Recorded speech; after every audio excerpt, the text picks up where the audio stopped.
질문을 드리고 말씀을 시작하도록 하겠습니다. 여러분은 어떤 크리스찬이 되고 싶으십니까? 어떤 꿈을 가지고 크리스찬의 모습으로 살아가고 싶으십니까? 그리고 여러분이 희망하고 있는 꿈꾸는 우리 교회는 어떤 교회입니까? 어떤 꿈을 갖고 계십니까?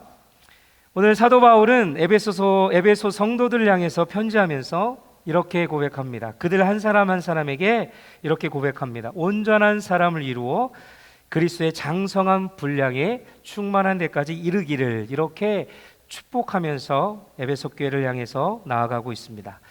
그렇습니다. 과거 2000년 전 초대교회 때나 지금 우리가 살아가고 있는 이 21세기를 우리는 지금이나 그때나 하나님의 예수 그리스도의 참되게 따르는 주님의 제자라면 어떨까요? 우리 시간에는 상관없이, 관계없이 동일한 그때나 지금이나 열매를 맺어가야 하는 것이 당연한 것입니다. 주님을 우리가 충성되게 따르는 제자가 된다면 우리는 날마다 그리스도의 장성한 분량에 이르기까지 믿음의 공동체를 함께 세워 나가야 하는 것입니다. 초대교회나 지금이나 성령의 은혜는 동일하게 임하기 때문에 그때의 열매나 지금의 우리 현대 사회도 동일한 열매를 맺어가야 하는 것이지요. 그래서 오늘 말씀 가운데 주님의 몸된 교회로서 우리가 서로 지체가 되어서 약속하신 이 열매들을 우리는 함께 맺어갔으면 좋겠고, 우리 세빛사랑 교회가 그런 꿈들을 가지고 그런 희망을 품고 살아가기를 소망합니다.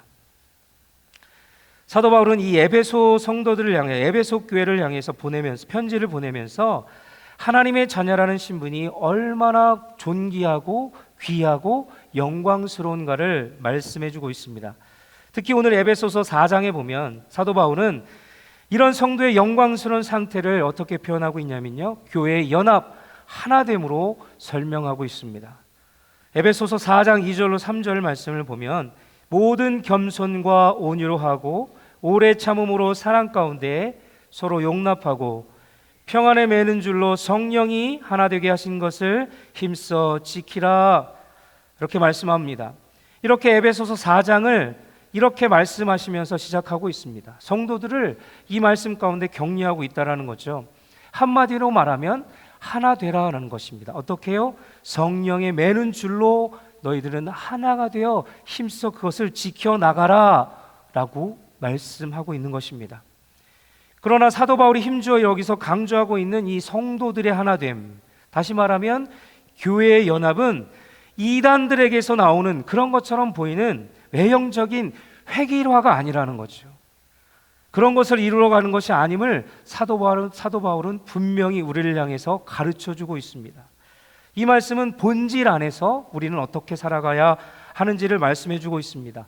본질 안에서 다양성을 인정하고 그것을 통하여 서로 한 몸처럼, 서로 지체가 연결되어 살아가는 것처럼 하나가 되어야 함을 분명히 말씀해주고 있습니다. 바울은 말합니다. 에베소서 4장 7절 말씀입니다. 우리 각 사람에게 그리스도의 선물의 분량대로 은혜를 주셨나니. 여기서 선물은 무엇입니까? 영적 은사를 말합니다. 달란트입니다. 그 무엇보다도 교회를 섬기고 하나님이 하나 되게 하신 것을 쓰임받기 위해서는 우리에게 이 달란트가 필요하다는 것이죠. 그 달란트를 누가 주셨다라는 것입니까? 하나님께서 우리에게 선물로 주셨습니다. 이 선물이 뭐냐면 성령의 영적 은사라는 것입니다. 저와 여러분 각 사람에게 다양하게 교회를 세워나가기 위해 이런 선물을 주셨는데 그것이 바로 여러분들에게 주어진 영적 은사, 달란트라는 것입니다. 왜냐하면 오늘 본문 바로 앞절에 보면 11절 가운데 이렇게 말씀하고 있습니다. 그가 어떤 사람은 사도로, 어떤 사람은 선지자로, 어떤 사람은 복음 전하는 자로, 어떤 사람은 목사와 교사로 삼으셨으니. 하나님께서 우리에게 그 영적 선물을 주신 이유를 분명하게 말씀하고 있다라는 것입니다. 바르게 교회를 섬기고 그리스도의 몸을 부족함 없도록 세우고 또 쓰임받게 하고자 하나님께서 허락하신 것이 바로 이 성령의 은사라는 것입니다. 이것이 참 중요한 것은 우리에게 있어서 이 은사를 통하여 각 교회를 어떻게 하나가 되어 튼튼하게 세워 나가라는 것입니다. 무엇보다도 같은 은사가 주어지지 않았다는 것을 알 수 있죠. 모든 사람에게, 그리고 교회에 각자에 필요한 그 은사대로, 그 믿음대로, 분량대로 우리에게 성령의 은사를 각각 다르게 부어 주셨다라는 것이죠. 이러한 다양한 은사를 통해서 우리가 서로 하나가 연결되었음에도 불구하고, 그런데 가끔 우리는 이것을 망각하고 교회 공동체를 무너뜨릴 때가 있다라는 것이죠. 왜 그렇습니까? 성령의 은사를 인정하지 않습니다. 다양하다는 것을 인정하지 않은 채 교회는 하나가 되어야 한다는 이 잘못된 인식으로 다른 것은 틀린 거야 라고 생각하면서, 내가 경험한 것, 내가 가지고 있는 지식이 다 맞아, 그러니 너는 틀려 라고 이야기하면서 정죄하거나 배척하는, 이것이 회개라는 것이죠. 그런데 하나님은 무엇이라 말씀합니까? 우리 안에 다양한 은사를 우리에게 주셨는데, 이 다양한 은사를 가지고, 다양한 은사를 통해서 교회를 하나하나 아름답게 가꾸어 나가라 말하고 있습니다. 교회 공동체가 깨지는 것이 바로 이것을 외면한 채 살아가기 때문에 그렇습니다.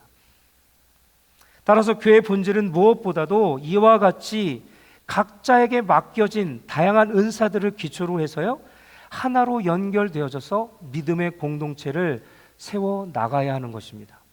우리는 공산당이 아니죠. 그렇기 때문에 하나님께서 주신 다양한 영적인 은사들을 가지고 교회를 튼튼하게 세워야 하는 것이지요. 각자에게 맡겨진 이 다양한 은사들을 기초로 해서 성도들의 삶을 서로 나누면서 격려하고 축복함으로 온전히 한 몸을 이루어 나가는 것이죠. 이것이 곧 예수님의 제자가 되는 것이다 라고 말하고 있습니다. 그리고 하나님이 원하시는 공동체를 세워나가고 그 풍성한 은혜로 말미암아 귀한 열매를 맺어 우리 교회뿐만 아니라 이제는 세상에 나가 예수 그리스도의 그 복음을 증거하는 증인들로 살아가라고 말씀하고 있는 것입니다. 바로 이것이 교회의 본질이라는 것입니다. 증인들로 세상을 향해 밖으로 나가 하나님의 뜻을 세워 나가야 한다는 것이죠. 이것이 교회의 본질입니다. 이제 우리 새빛사람교회가 이제 각자에게 주신 다양한 영적 은사들을 가지고 하나 되는 교회를 꿈꾸며 오늘 주어지는 우리에게 주시는 이 말씀을 통해서 우리가 생각해 볼 것은 왜 새빛사람교회를 이곳에 세웠는가? 왜 새빛사람교회를 세우셔서 이 땅 가운데 하나님의 뜻을 세워 나가는가? 그래서 첫 번째 시간으로 가장 기본적인 교회란 무엇인가를 살펴보려고 합니다. 무엇보다도 교회는 첫째로 예수 그리스도를 머리로 한 몸이라는 것입니다. 이것이 교회라는 것입니다. 성경에서 교회와 관련된 여러 가지 많은 표현들이 있는데요, 그것은 교회는 자녀요, 하나님은 우리의 아버지라고, 교회는 신부요, 또 교회는 그리스도는 신랑이요, 이렇게 비유하면서 교회는 또한 가지요, 그리스도는 참 포도나무요, 그리고 교회는 성전이요, 그리스도의 머릿돌이다, 이렇게 다양하게 표현하고 있습니다. 그리고 이런 모든 비유는 구약에 나오는 많은 표현들이 비롯된 거고요. 그리고 오늘 말씀하는 교회가 그리스도의 몸이라는 비유는 구약에서 나오진 않지만 신약서부터 신약의 교회가 세워지면서 이름이 불려지면서 새롭게 말하고 있는 것입니다. 그래서 에베소서 1장 23절을 보면 교회는 그의 몸이니 만물 안에서 만물을 충만하게 하시는 이의 충만함이라 라고 고백하고 있습니다. 그리고 고린도전서 12장 27절에 가보면 너희는 그리스도의 몸이요 지체의 각 부분이라, 이렇게 사도 바울은 말하고 있습니다. 우리의 구원자 되신 예수 그리스도를 믿음으로써 그분을, 주님을 우리의 머리로 하고 지어져가는 교회로서 우리는 지체로서 서로 어떻게 하라는 것입니까? 연결되어져서 온전한 몸을 이루어 하나님의 뜻을 세워 나가는 것이 교회라는 것입니다. 그런데 여기에 교회는 그리스도의 몸이라는 것은 그 안에 두 가지 강조할 것이 담아 있습니다. 첫 번째로 이 몸이란 그 안에는 그리스도가 교회의 주인이 되신다는 것을 분명히 기억하셔야 됩니다. 이 교회의 주인은 누굽니까? 접니까? 여러분입니까? 아니면 다른 사람입니까? 오직 예수 그리스도라는 것이죠. 교회의 머리가 되시기 때문에 그 주인이 되신다는 것이죠. 골로새서 1장 8절입니다. 그는 몸인 교회의 머리시라. 그는 근본이시요 죽은 자들 가운데서 먼저 나신 이시니 이는 친히 만물의 으뜸이 되려 하심이요. 그렇습니다. 머리는 우리 몸에 가장 위에 있고 중요하고 중심이 되어야 합니다. 그리고 이 머리를 통해서 모든 기관들이 통제를 받고 다스림을 받습니다. 이와 같이 교회의 머리 대신 예수 그리스도는 그 의로우신 힘으로 말미암아 교회를 대표할 뿐만 아니라 이 공동체를 주님께서 다스리고 계시다라는 것을 우리는 기억해야 합니다. 교회의 주인은 목사도 아니요, 직분자도 아니요, 성도들도 아니라는 것입니다. 분명한 것은 이 교회의 주인은 머리 대신 주님이시라는 것입니다. 그것을 꼭 기억하셔야 됩니다. 가끔 그런 분들이 있어요. 교회는 내 것이다라고 생각을 해서 내 마음대로 휘두르려고 하고 내 마음대로 가지려고 하고 내 마음대로 뭔가를 해나가려고 하는 분들이 있어요. 그것은 잘못된 생각입니다. 교회는 주님 것입니다. 주님이 세우신 것이고 주님이 머리 되셔서 서로가 성도들이 각 지체가 되어 온전하게 단단히 세워져 나가야 하는 것입니다. 그리고 교회가 그리스도의 몸이라는 것은 두 번째로 그리스도 안에서 좀 전에 말씀드렸처럼 연결되어져야 하는 것입니다. 교회가 속한 우리 모든 성도들은 그리스도를 머리로 해서 중심으로 하여 머리 대신 주님을 중심으로 하여 각 지체된 우리들이 서로 도와 힘을 합쳐 연결되어지는 공동체가 되어야 한다는 것이지요. 그렇다면 과연 우리는 어떻게 그리스도를 통해서 연결될 수 있을까요? 그 말의 핵심은 바로 성령을 통해서 가능하다는 것입니다. 우리의 생각과 우리의 경험으로는 한계가 있습니다. 그러나 성령의 영이 임하면, 예수 그리스도의 영이 우리 가운데 임하면 이 모든 것들이 가능하다는 것이지요. 사도 바울은 에베소 교회를 향해서 이렇게 말합니다. 에베소서 4장 3절입니다. 평안에 매는 줄로 성령이 하나 되게 하신 것을 힘써 지키라 라고 격려하고 도전하고 있습니다.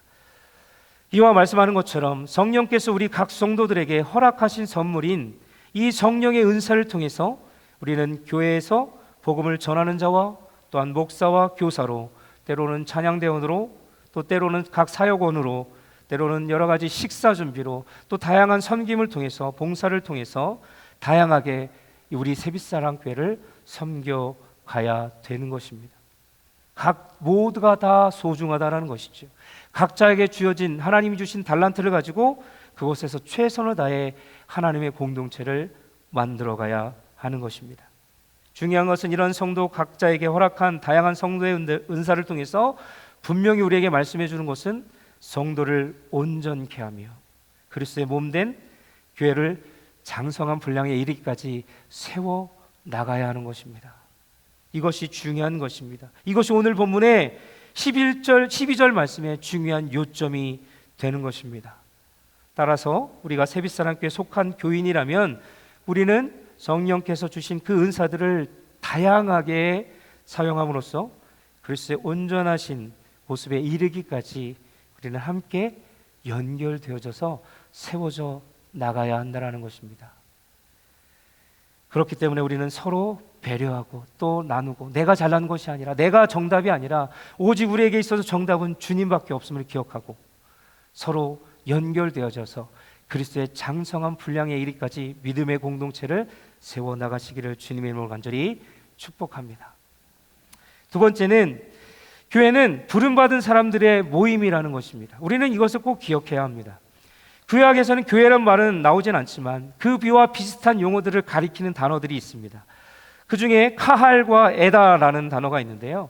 카할은 그 뜻을 보면 부르다, 소집하다 이런 뜻이 있고요. 에다는 약속하여 모이다, 정해진 시간을 약속해서 모이다라는 뜻으로 이 교회와 비슷한 단어를 구약에서는 살고 있습니다. 이 말은 결론적으로 흩어져 살든 모여 살든 하나님께 택함받은 그 선택받은 이스라엘 백성들 전체를 불러 모으셔서 주님을 예배케 했다라는 것입니다.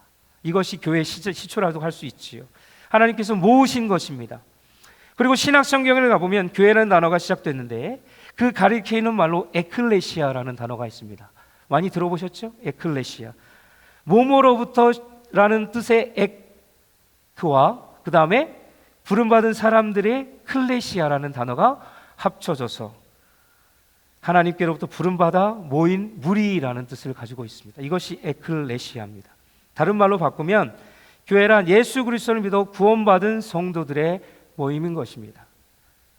사도 바울은 교회를 가리켜서 고린도전서 1장 2절에 보면 고린도에 있는 하나님의 교회 곧 그리스도 예수 안에서 거룩하여지고 성도라 부르심을 받은 자들이라고 표현하고 있습니다.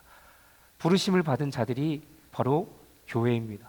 여러분들이 교회라는 것이지요. 이와 같이 하나님의 부르심에 우리는 순종하고 반응해서 응답해서 모인 무리가 곧 하나님의 백성이요 하나님의 자녀요 하나님의 교회라는 것을 우리는 꼭 기억해야 합니다. 교회는 건물이 아닙니다. 부르심을 받은 하나님의 백성들이 모여 함께 예배하는 것이 교회라는 것이지요. 세 번째로 교회는 서로 사랑으로 연결된 가족 공동체를 말합니다. 하나님께 부르심을 받은 사람들은 이제 그 안에서 서로 사랑으로 연결되어져야 한다라고 사도 바울은 가르쳐주고 있습니다. 또한 예수님께서 승천하시면서 제자들에게 명령하신 지상 최대 명령이 있습니다. 거룩한 위대한 명령이라고 하는데요, 마태복음 28장 19절에 기록되어 있습니다. 그러므로 너희는 가서 모든 민족을 제자로 삼아 아버지와 아들과 성령의 이름으로 세례를 베풀고 내가 너에게 분부한 모든 것을 가르쳐 지키게 하라. 볼지어다 내가 세상 끝날까지 너희와 항상 함께 있으리라 하시니라. 이 지상 명령, 이 말씀과 더불어 하나님께서 또한 위대한 명령을 우리에게 주셨습니다. 무엇입니까? 그것은 사랑의 명령입니다. 지상 명령과 함께 우리에게 중요한 계명을 주셨는데 그것은 사랑의 명령이라는 것입니다. 요한복음 13장 34절에 보면 새 계명을 너에게 주노니 서로 사랑하라.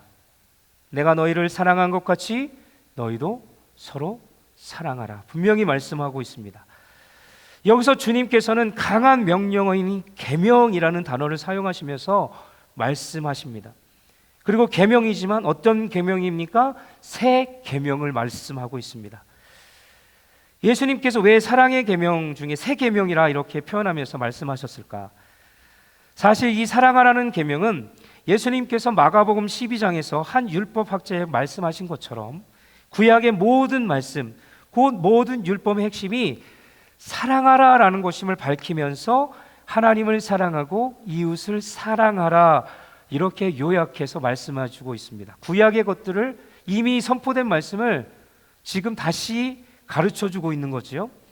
그럼에도 불구하고 사랑하라는 계명이 왜 옛 계명이 아니라 유독 하나님께서 주님께서 여기서 새 계명이라는 단어를 쓰셨을까 생각해 보면 그것은 하나님 아버지께서 과거 구약 시대에 모세를 통해서 처음으로 말씀을 주셨던 내용이 있습니다.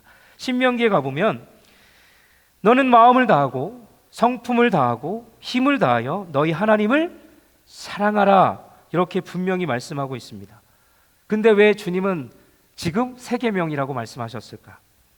그 이유는 안타깝게도 그 명령을 그때 지키지 않았기 때문에 그렇습니다. 하나님이 분명히 사랑하라고 말씀했는데 택함 받은 이스라엘 백성들은 사랑하지 않았습니다. 하나님을 사랑하지 않았습니다. 왜 이스라엘 민족이 이 사랑의 명령을 지키지 못했던 것일까? 그것은 하나님보다 죄악을 더 사랑했고 하나님보다 더 사랑하는 것들이 그들의 삶 가운데 많았기 때문에 사랑하지 않았고요. 더 큰 이유는 그들에게 본질적으로 사랑할 수 있는 그것을 행할 수 있는 능력이 죄악으로 말미암아 다 사라졌기 때문에 할 수 있는 힘이 없었습니다. 하나님을 바라보고 하나님을 찾고 마음을 다하여 하나님을 사랑할 수 있는 여유가 없었습니다. 세상 것으로 채워졌기 때문에 그렇습니다. 이것이 예수님께서 그의 제자들에게 사랑을 다시 한번 주시면서 새 계명을 갱신하시고자 했다라는 거죠.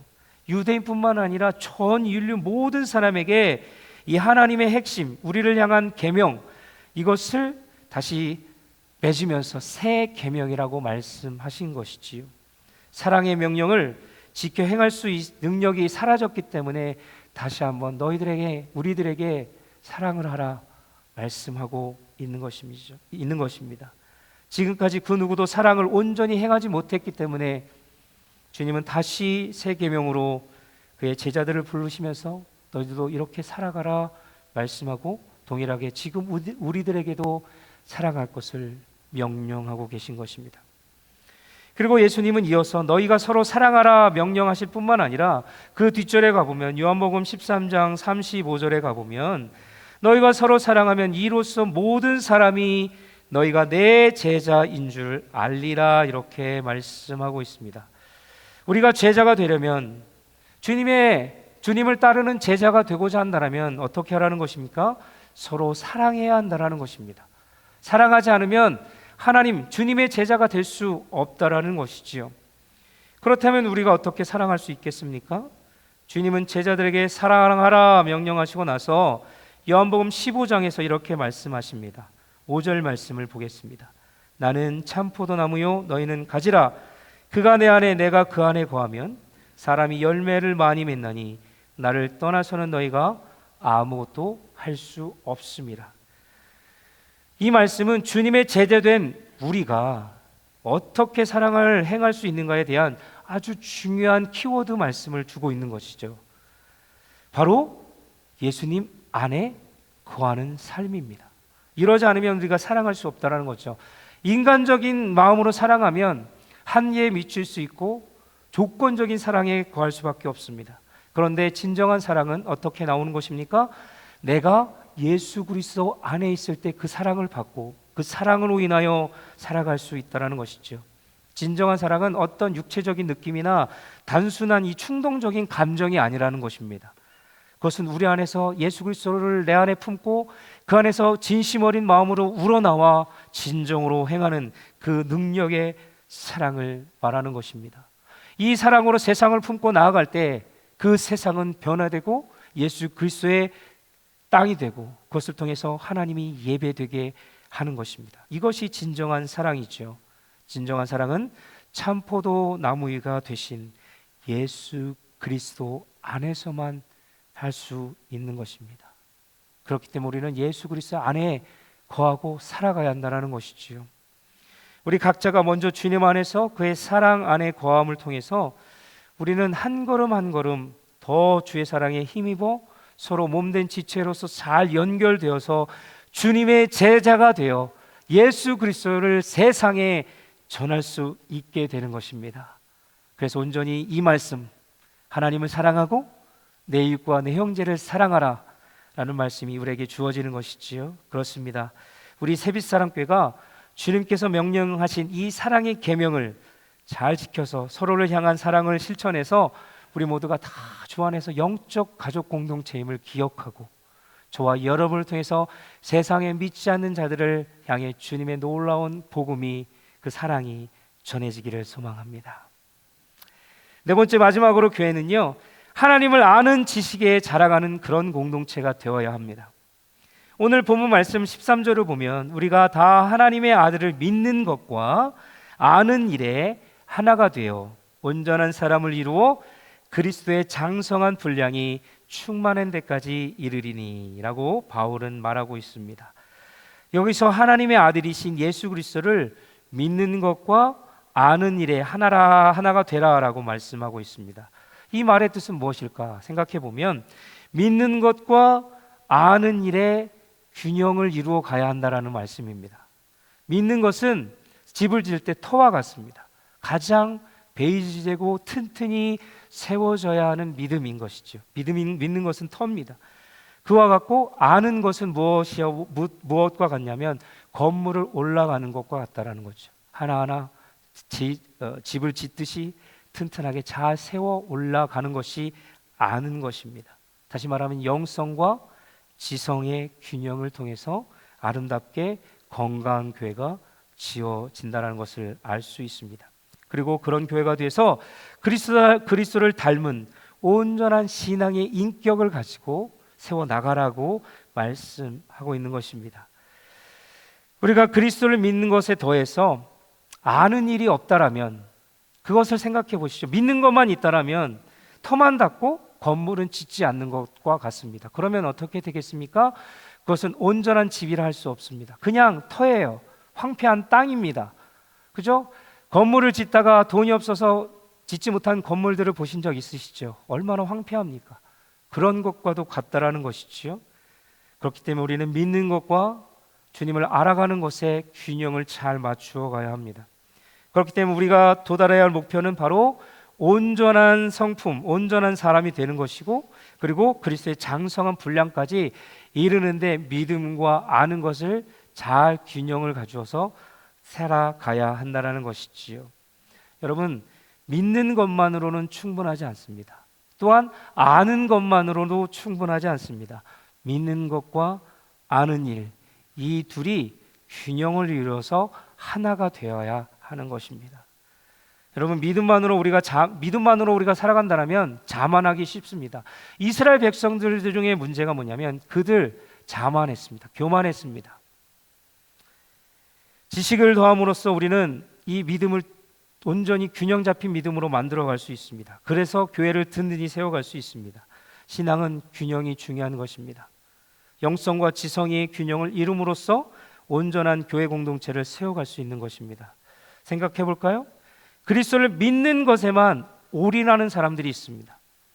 그러면 어떻게 될까요? 쉽게 이단 사입이 빠지기 쉽습니다. 극단적인 이 현상을 통해서 그것만 쫓아갑니다. 그것이 참된 믿음이요, 그것을 통하면 구원을 얻을 수 있다라고 얘기하면서 사람들을 현혹합니다. 신비주의에 빠져들게 합니다. 믿는 것과 아는 일에 하나 되지 못하면 이렇게 눈에 보이는 현상들만 쫓아간다는 거죠. 신비적인 것, 뭐 방언을 하거나 입신, 뭐 기적, 이런 은사들만 쫓아다니면서 그것이 참된 신앙이라 오해하면서 살아간다는 거죠. 믿기만 하면 그렇습니다. 무당 신앙이 될 수밖에 없습니다. 또한 이와 반대로 그리스도를 아는 것에만 올인하는 사람은 어떨까요? 성령의 능력, 방언과 은사와 이런 것들을 거부합니다. 그것은 잘못된 신앙이야. 그것은 천한 거야. 그러면 안 돼. 그런 인도와 성령의 그 역사도 분명히 있습니다. 이런 것들을 무시한 채 그 사람들을 그것은 다른 것이냐 틀린 것이냐 생각하고 정죄하고 판단하고, 그래서 죽은 믿음, 율법주의적인 믿음으로 살아가게 된다는 것이지요. 서기관과 바리새인들처럼 성령의 능력은 쳐다보지도 않습니다. 살아있는 진리를 자기 열심으로 판단을 하고 핍박하게 됩니다. 이런 분들이 종종 있습니다. 물론 우리 교회는 없겠지만 그런 분들을 저는 봤습니다. 믿음에 올인한 분도 봤고요, 지식에 올인한 분도 봤습니다. 우리는 이 두 개가 적절하게 균형을 맞추어 가야 합니다. 그렇다면 신앙의 균형을 잘 이루기 위해서 우리는 어떻게 할까? 사도 바울은 그것을 우리에게 가르쳐주고 있습니다. 두 가지를 가르쳐주고 있습니다. 신앙은 단순한 겁니다. 이렇게만 하면 되는 것이지요. 첫 번째로 그리스도를 순전하게 믿는 것입니다. 흑심을 품고 뭔가 얻어질 것을 위해서 그냥 불건전하게 믿는 게 아니라 순도 100%를 가지고 그냥 주님을 믿는 것입니다. 사도 베드로가 이렇게 고백합니다. 주는 그리스도시요 살아계신 하나님의 아들이십니다. 엄청 단순하게 믿잖아요. 그게 놀라운 신앙 고백입니다. 그리고 의심이 많았던 도마도 이렇게 고백합니다. 나의 주님이시요 나의 하나님이십니다. 주를 향한 이 간단하고 명백한 고백, 이 고백이 있을 때 우리는 비로소 예수님을 나의 구원자, 순수하게 주님을 나의 주님으로 믿으면서 따라가게 된다는 거죠. 순수하게 믿어야 됩니다. 믿음은 단순한 것이죠. 복잡하게 믿을 필요 없습니다. 무엇을 계산하고 무엇을 요구할 것이 아니라 단순하게 순수하게 믿는 것입니다. 그리고 두 번째는 그리스도를 날마다 알아가야 하는 것이죠. 믿었으면 이제는 우리가 성장할 수 있도록 배워야 하는 것이죠. 알아가야 합니다. 그럼 어떻게 알아갈까요? 선포되는 말씀을 통해서, 그리고 여러분의 삶에 매일 묵상하는 말씀을 통해서, 그리고 공부를 통해서, 그리고 기도를 통해서, 우리에게 성령의 은혜로 충만함을 통해서 이것들이 하나님에 대한 지식들이 깨닫게 되어지는 거예요. 하나님은 이런 하나님이시고 주님은 이런 그리스도시구나. 그래서 우리의 영적인 눈이 밝아지면서 그것들이 주님을 통해서 발견하게 되고 주님을 알아가는 것입니다. 이와 같이 예수 그리스도를 참되게 우리가 믿을 뿐만 아니라 성실하게 그분의 말씀을 가지고 붙들고 자라갈 때에 우리는 하나님의 아들을 믿는 것과 아는 일에서 조화를 이루어 하나가 되어가는 것입니다. 이것이 바로 교회의 근본이고 본질이라는 것이지요. 그리스도의 몸된 교회의 구성원인 우리 한 사람 한 사람은 아들을 믿는 것과 아는 것에 이렇게 하나가 되어 오늘 말씀에 온전한 사람을 이루어 그리스도의 장성한 분량으로 자라가라 말씀하고 있습니다. 이럴 때 하나님을 더욱더 알아간다라는 것이죠. 여기서 온전한이라는 것은 완벽하다, 흠이 없다라는 게 아니라 그 성숙된 것을 의미합니다. 완전한 게 아니라 성숙되어 가져야 한다라는 거죠. 요한 웨슬레 목사님이 우리 신앙을 통해서 믿었으면 성화되어가는 과정처럼 우리는 말씀을 통해서 주님을 만남으로 말미암아 지금은 부족하지만 처음에 여러분 신앙을 시작할 때 생각해 보십시오. 여리고 미숙합니다. 아무것도 모릅니다. 그러나 교회 안에 말씀을 듣고 말씀 공부도 나누고 또 함께 큐티도 하고 이런 것들 다양한 활동들을 통해서 우리의 믿음들이 자라나기 시작합니다. 그것이 성숙되어져 간다는 거죠. 성화되어져 간다는 것이죠. 예수님을 닮아 간다는 것입니다. 바로 하나님의 아들인 그리스도를 믿고 더욱더 닮아가고 알아감으로 그를 이 땅에 보내신 하나님을 온전히 분별하고 발견할 수 있게 되는 것입니다.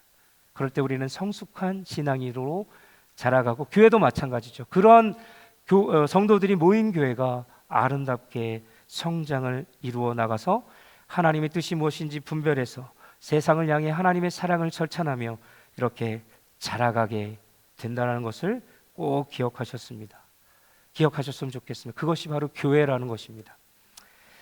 말씀을 마치려고 합니다. 사랑하는 여러분 어떤 크리스찬이 되기를 소망하십니까? 그리고 우리 새빛사랑교회는 어떤 교회가 되기를 원하고 살아가야 할까요?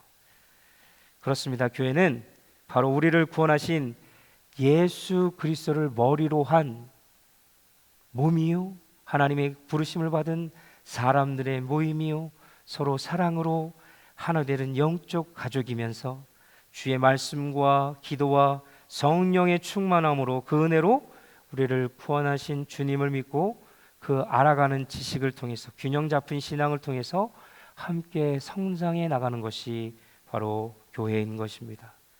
아무쪼록 우리 새빛사랑교회가 정말 예수 그리스도를 믿는 것과 알아가는 일에 최선을 다해서 더 나아가 하나가 되어서 그리스도의 장성한 분량으로 이 시대에 필요한 희망이 되기를 소망합니다.